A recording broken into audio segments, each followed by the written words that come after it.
the state of the Atlanta Hawks. This season they are 17-20, 15-12, plus 1.1 net rating without Trae Young, 2-8, -6 net rating with Trae Young on the floor. I want to start off there because I think Atlanta's interesting, not just because they could have the number one pick in the draft. Of course, they have the Pelicans pick from their draft night trade last year, but some of the players on this team I think are interesting through a draft lens this year. And I want to start off, of course, with Trae Young because he's out right now. The whole discussion around the NBA right now is, will they trade him? Who would want to trade for him right now? What are your thoughts overall, David, right now about the state of Trae in Atlanta? I was nervous coming into the season with the amount of attention that the Hawks got, right? And a lot of times that comes with, expectations. And there was I think a bit of a overreaction to some of the moves they had made in terms of how really well fleshed out this team was and how built they're going to be able to succeed if KP goes down, or inevitably when KP would go down. And more than anything, I think that KP's absences and sort of inconsistencies in the lineup is the biggest reason why the Hawks have seen this underwhelming season, more than anything. And I think the timing of Trae's injury was unfortunate as well, because they really needed that sample size as they go into the trade deadline to understand whether this particular core is going to work with him as well. And as someone who goes through every game and tracks the play-by-play, the play calls, stuff like that, they play the same way in terms of the same sets, but they run a lot more pick and roll. And with the way that Trae's coming back from the MCL injury, he was playing through Achilles soreness last year, that burst hasn't exactly been there. And I think that's a big reason why you've seen his own individual efficiency or efficacy as a scorer hasn't been the level that you would want from him. But I really don't feel like there's enough of a sample size to say, hey, whether or not they should move on from Trae. I still think that this team is still very reliant on his creation. But when you see the ascension of Nikhil and you see the ascension of Jalen Johnson and Dyson Daniels plus the New Orleans Pelicans pick, it absolutely opens up more avenues for them to improve this team and build this roster. I still think this is a poor defensive roster with or without Trae. They've got guys they got to cover for with or without Trae on the floor. But of course, the more people you have to cover for, the tougher it gets. And this, as of right now, this is not a good defensive roster, whether he's on the floor or not. Would you trade for AD or trade Trae specifically for AD? I don't think there's any way I would do that just because KP's expiring, and I'd rather have that flexibility from that. And I really think you're kind of just swapping. I don't want to call AD or KP a problem necessarily, but more so the availability concerns. This isn't a roster that I think should be trying to add long-term salary in that type of player. I think it'd have to be someone who's a little bit closer to the other guys on the roster's timelines. But of course, you can't be too picky. So I mean, if it's the right deal, but there's just absolutely no way I would put in the Pelicans pick or even the Cavs pick with the way that's looking as well. I mean, it's kind of, that Chris Mannix over at Sports Illustrated, you mentioned how you wouldn't give up the Pelicans pick. He reported how the Mavericks are trying to do everything they can to pry away that pick from the Hawks. And the phrasing he used, pry away, makes me feel, and this connects with, the conversations I've had with execs around the league, is that these are indeed real discussions that are happening between these two franchises and that there are negotiations here. Now, it would be foolish for the Hawks to give up what could be the number one pick in the draft for old Anthony Davis. It would be ridiculous if they were to do something like that. But I do think there's something there with this Hawks roster where I do see the appeal. If you can flip Trae Young to get Anthony Davis, I see appeal there with adding a guy who can be an enforcer on this defense, but I'm not giving up that pick. I'm not giving up a lot of long-term value. That said, though, David, I am curious, would you be willing to swap picks in that case? In other words, would you give up the rights to the Pelicans pick if you can swap it for the Mavericks pick, which could also be in the lottery? In theory, both those picks could be in the top 4. Would you do something like that to get 80? I don't think so, just because of where I view, or my opinion on this Pelicans roster. Coming into the season, of course, I have ulterior motives as someone who covers the Hawks that I wanted that pick, to not do well. But that particular roster just is not super conducive to winning at this point. They've got a ton of issues in the front court. They're playing a lot of young guys, and I feel a little bit more comfortable projecting that one. I remember around the time that the trade was picked, there were multiple GMs or quotes that were going around that most teams had that projected in the lottery or top 5 even before that draft and that trade happened. So I would definitely want to hang on to that pick at all costs. I can really just be honest, or to be honest, I mean, if Anthony Edwards, a guy like that, I think my bigger problem, or the type of package I would put together if I had to do an AD trade, would be centered around KP. You get that expiring money. I think that's probably a little bit more appealing to Dallas, because I'm assuming that Kyrie will probably be back February, March, maybe sometime around then. And so then you can sort of say, hey, you got this expiring salary. You can see if he works with Flag. You can see if he works with Kyrie. Maybe you throw in Luke Kennard. Risacher is another piece that I think still has intrigue, and I think he has value as a guy who's a replacement level wing. Now, that's not a guy you want at number one, but he does have some malleability in his lineups, and he's had a positive influence on the Hawks, but I do want to caution people who look at like Risacher's impact, whether it's on-off numbers or anything like that, because he doesn't close games. And so it's not that he doesn't play high-leverage minutes, but he's not on the floor to really close out these games. So you'll see that his on-off ratings are like really favorable. But, there's some caveats to that. There's some context to that. Now, with Trae, Hawks fans and I have gone each other quite a lot over the years, because I've always been quite critical of Trae Young. Have you soured on Trae at all this season in recent years? I think that's an interesting question, because, I want to separate as much as I can my own individual fandom from my analysis, right? Like, that's something I really aim for and strive for. But of course, as an Atlanta native, and Trae is really important to this city, and he's been important to my fandom individually, I've always had a favorable view of him.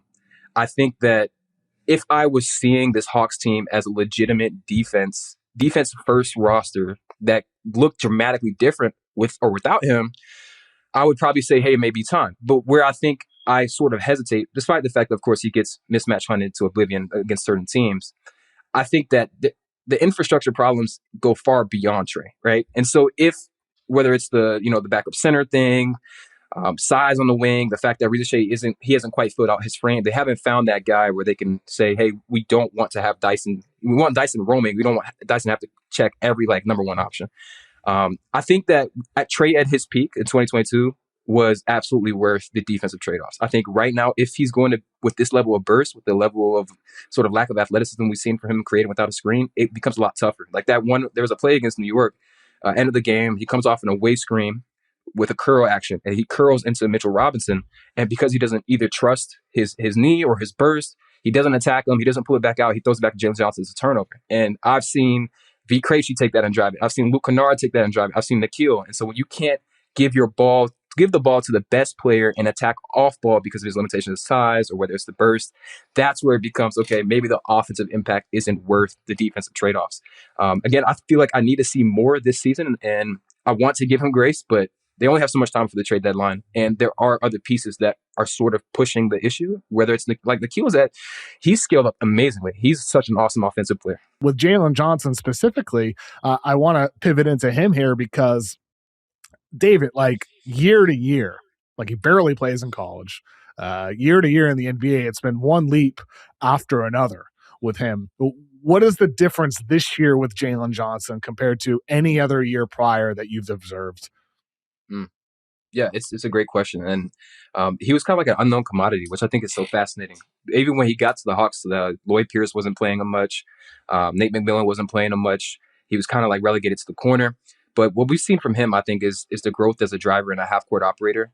He had a masterful game against Charlotte. They ended up losing that game. That was earlier in December. But, I mean, in all facets, as attacking out of the roller, that was the first game when Trae came back. So he was like attacking as a short roller. He was attacking transition. Some of the bump fade stuff that he's been able to get to, creativity around the rim, where I think he, honestly, with how amazing he's been, there's still a lot of growth, though. Like the Hawks' go-to clutch sort of play that they'll go to is an inverted pick and roll. Usually they have Nikhil Alexander-Walker set the screen. And Jalen, because he doesn't have much of a threat as like a pull-up three-point shooter, or even he's more comfortable for whatever reason driving and pulling up from like the baseline as opposed to the middle of the floor. So that could be a little bit nasty. That is one of their least efficient actions. Like on the seat that I track, I've got them at 30 possessions with that, and they're like 0.6 points per possession, which for reference, 0.96 is the average half-court possession. So he still has areas of refinement, and that's the scary part because he's walking into triple doubles, with ease. I think the next challenge for Jalen is figuring out where that optimal usage is for his defense to not completely fall off. Because again, like Trae, very frustrating. I can imagine playing as a team when you have to cover for him. But Jalen Johnson is 6'10", and he's 250 pounds. So it's when he has these defensive lapses and when he's not rotating, when he's not scramming guys out of switches, that would frustrate me more than Trae, to be honest, if I was defending alongside Jalen Johnson. So again, with the way that his offense has scaled up, I completely understand why we've seen a drop-off in the defensive efficacy. And he also did not get time in Atlanta as a role player, if that makes sense. Like maybe in that first 2024 season, he wasn't super involved offensively, but he didn't really get the time to say, hey, just go out there and play defense. Just go out there and pass. Just go, do these little things. And so I think that part has kind of diminished a bit from his game. And it's not a motor thing. I think it's more so like his role is to get the rebound and go on offense. And the sort of like the mental usage that it takes to run an offense is taking a toll on his defensive sort of awareness. And that's kind of been a problem throughout his career. So that's the biggest thing. If he can figure out the clutch offense, if he can be more polished in the half court, and if he can figure out how to get a little bit more defensive efficacy, I think we're really looking at like a top 15 guy. And I don't think that's hyperbole to say that. I'm curious to see how you feel about that as well. No, I don't think it is at all. I mean, I think for him, like offensively, the dude is just so versatile with his ability to generate positive actions for the Hawks. So like you mentioned, the rebounding as well, the playmaking. With him, it's like, yes, if he can just figure out defense while also handling this offensive load. He's only 24 years old. And I think he just turned 24 as well in December. So it's not like he's near 25 at this point. He's not yet in his prime, in theory. I mean, in 2-3 years, it's very possible the Jalen Johnson we're talking about is, as you said, a potential all-NBA guy.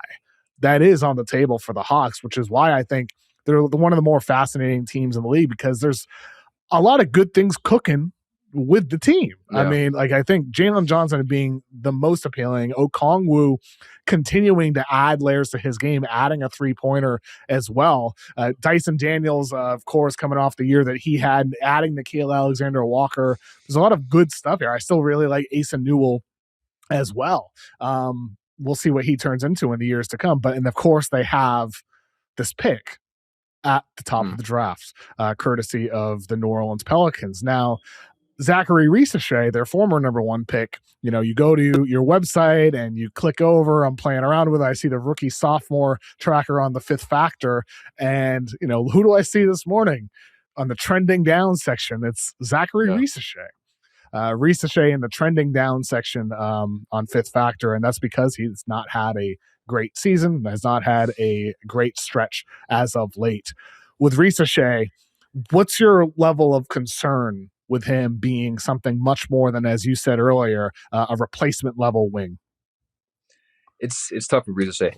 At the time when we went into that draft class, my board was Sar for the Hawks in particular. I wanted Sar number one, and I think Ron Holland or Modest were 2A, 2B, then Klingon. And then I was like, I would not like this, but I could understand the process, and that would be Risacher. And a big reason why I was not the biggest fan of Risacher going into that draft cycle was a lot of times we'll see this with international guys. Sometimes they will get hot at the end of the season, and then there's sort of like the recency bias. I don't think that necessarily informed the Hawks' decision, but I think the overall discourse around Risacher got more favorable around that time. And he, to his credit, was performing and producing in a professional context. And he's doing some of those same things, but I think the deficiencies have been very loud. Like in his time at J.O. Borg, extremely high pick and roll turnover percentage. And the half-court efficacy was always a question.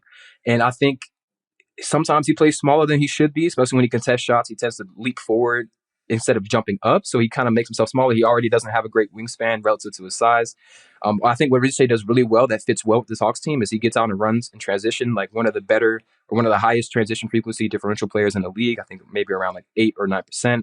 And he helps the Hawks a lot in that way because he'll leak out. And of course, Jalen Johnson and Trae Young are really effective at finding him. And I think the problem, and this is again why you may have to consider seeing how Trae fits into the fold, is that Risacher is the most dependent on Trae Young.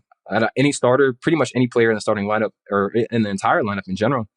And the Hawks have to figure out, okay, how can we continue to get this version of Dyson that's more aggressive, that's getting downhill, that's producing as a passer with Trae off the floor? How can we continue to lean into Jalen Johnson as a playmaker? And then how can we figure out how to best utilize Zach? Because they start off most games with an away curl pin down action for him.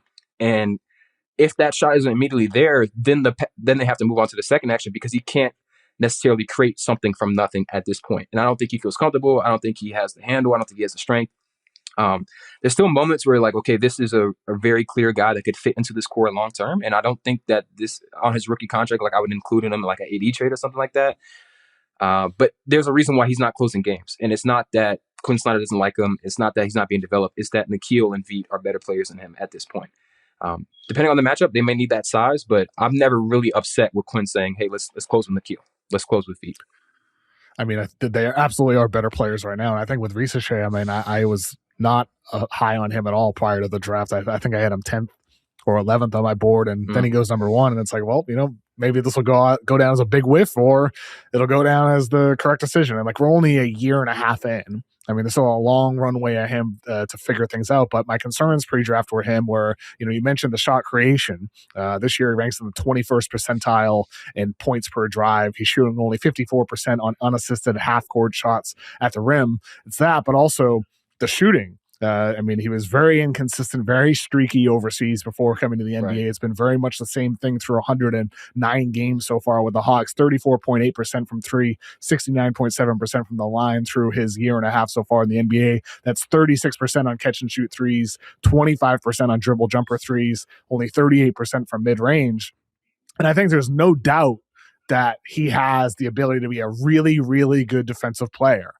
But if he's not going to be a knockdown shooter, if he's not going to be a creator, and to your point, David, if he's not going to be able to a little bit, in terms of creating, finishing at the basket, getting stronger, well, that really, it's going to limit your ability to be on the floor in game situations. And that's why when it comes to including him in an Anthony Davis trade, obviously as the number one pick, obviously in just the second year of his career, you'd rather take him out of that and continue to bet on him. It's not a great return on value, but it's also possible that the value isn't going up from here, and that this is a way to get something of value back that helps you now, rather than seeing this asset diminish further. And I think there is some logic to doing that from Atlanta's perspective if they were to put him into an Anthony Davis trade.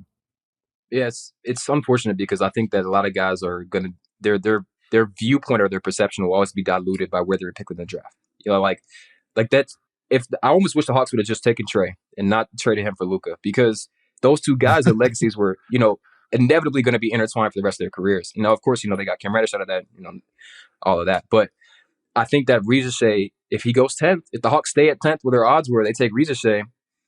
Do we have this same negative perception of him? I think absolutely not. Right? No chance. I agree. He's entirely perfect. He's entirely fine. Mm-hmm. And but unfortunately, and again, that class was nebulous and sort of billed as one of the worst classes ever, which I don't, a year and a half removed, I don't really think it stacks up to that. But I mean, you mentioned the defensive stuff. What's concerning, again, and this was evident in the pre-NCAA stuff or the pre-NBA stuff, he doesn't generate deflections. He's not drawing offensive fouls. He's like league average in deflections. His rim field goal percent or differential plus 4.5%, the 17th percentile. And then he's one of the more deficient high volume spaces in the league because his shot isn't falling. He's at a -11 spacing relative to shooting percentage. And watching a lot of Zach, his footwork can be inconsistent. You mentioned some of the sporadic sort of like streaks of where he's, shooting well, he's shooting not, or shooting not well. And I think a lot of that has to do with his base, his feet. When he comes off movement three, sometimes his feet kick out, sometimes they don't. He doesn't have like a consistency in his role. He doesn't have a consistency in his shooting form. He doesn't have a consistency in what he's asked to do or what he does on the court. So I think that, we saw a bit of frustration from him, and I don't think that was due to Quinn Snyder or anything like that. I think that he thought he was supposed to go and he wasn't. I don't know what exactly happened, but I almost feel like you kind of needed to see him show a little bit of fire, because that he kind of was drafted as a guy that's like, hey, you're going to play a role. But like, if he believes he can do more than that and he wants to voice that, okay, prove it to us. But I like to see that from him in particular, because I haven't really seen him advocate for himself in general. He's kind of always had like this, I'm just happy to be here, or I'm not an NBA athlete, So it's good to see that from him.